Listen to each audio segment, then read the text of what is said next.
Hi friend, তোমরা সবাই কেমন আছো? আশা করি ভালো আছো। আজকে আমি তোমাদের কাছে নিয়ে চলে এসেছি সজনে ডাঁটা আলু দিয়ে সর্ষে পোস্ত রেসিপি। তোমরা সবাই দেখতে থাকো, চলো তবে শুরু করা যাক।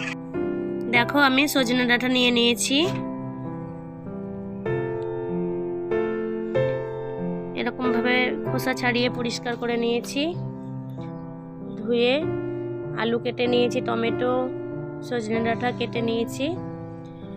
কড়াই বসিয়ে দিয়েছি। কড়াই গরম হয়ে আসলে তেল দিয়ে দেব। তেল গরম হয়ে এসছে, 3টে শুকনো লঙ্কা দেব। তোমরা যেমন ঝাল খাবে তেমনই দেবে।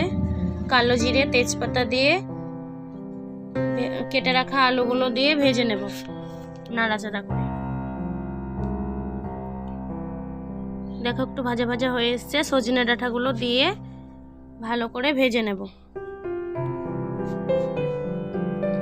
ততক্ষণে মশলা বেটে নেব। মশলাতে দিয়েছি আমি আদা, গোটা জিরে, পোস্ত, সাদা সর্ষে। সাদা সর্ষের ভাগটা একটু বেশি দিয়েছি। তোমরা চাইলে লাল সর্ষে দিয়েও তৈরি করে খেতে পারো। বেটে নেব জল দিয়ে। বাটা হয়ে গেছে, দেখো, তুলে নেব। এদিকে ততক্ষণে ভাজা ভাজা হয়ে এসছে। মশলা দিয়ে ভালো করে নাড়াচাড়া করে নেব।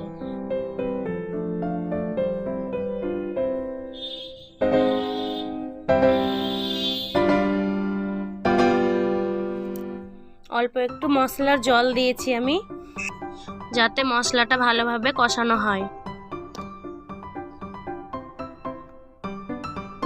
কেটে রাখা টমেটো দিয়ে ভালো করে নাড়াচাড়া করে নেব।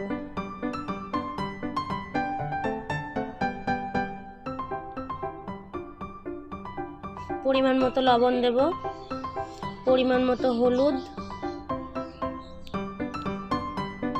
1 চামচের হাফ চামচ কাশ্মীরি লঙ্কার গুঁড়ো দিয়ে নাড়াচাড়া করে নেব।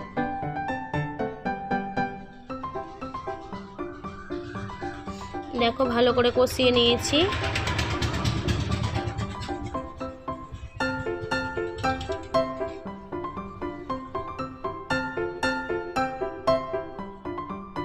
পরিমাণ মতো জল দিয়ে দেব।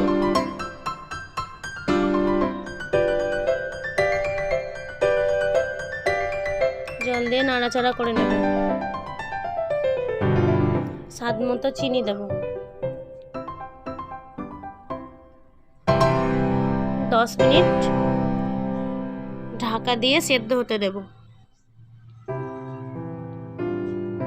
ঢাকা তুলে দেখে নেব সেদ্ধ হয়েছে কিনা।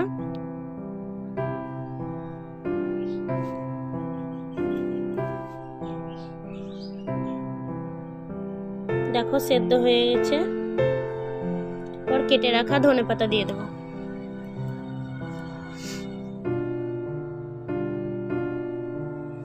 আমি এই সজনে ডাঁটা সর্ষে পোস্ত নিরামিষভাবে তৈরি করেছি। তোমরা চাইলে পেঁয়াজ দিয়েও তৈরি করে খেতে পারো। এবার নামিয়ে নেব। তোমরা এরকম ভাবে সবাই তৈরি করে খাবে, আশা করি খুব ভালো লাগবে। ভালো লাগলে অবশ্যই লাইক, শেয়ার, কমেন্ট করে সাবস্ক্রাইব করে আমার পাশে থাকবে আরও নতুন নতুন ভিডিও পাওয়ার জন্য। দেখো, নামিয়ে নিয়েছি। এটা গরম গরম ভাতের সঙ্গে খেতে খুবই ভালো লাগবে।